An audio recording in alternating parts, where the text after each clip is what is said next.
Prežili ste vo svojej funkcii nemálo náročných dní, riešili ste samé nezmyselné a vymyslené kauzy, ktoré isto človeku ubrali pár rokov zo života a napriek tomu si vždy dokážete uchovať odstup a nadhľad a riešiť vzniknuté problémy s triezvou hlavou. O vás je známe, že športu ste prepadli od 6 rokov, ako dokážete relaxovať a ako si dokážete vyčistiť hlavu.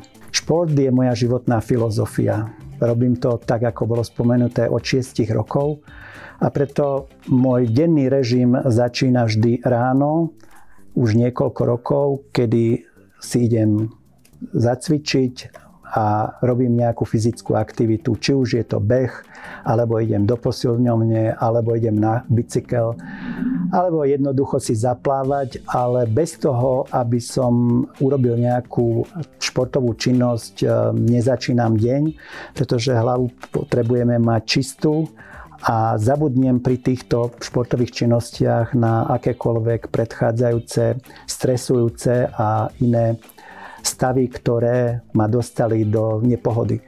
A preto hovorím, že tento šport, plavecký šport, robí z mladých ľudí veľmi šikovných a odvážnych ľudí, pretože tá vytrvalosť a sa každodenná príprava nás všetkých pripraví do života veľmi dobre.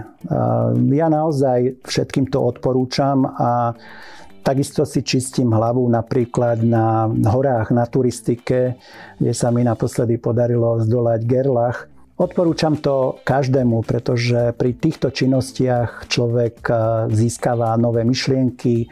Napríklad pri rannom behu mi prídu rôzne nápady. Dokážem zabudnúť na nejaké spory s zamestnancami alebo s členmi.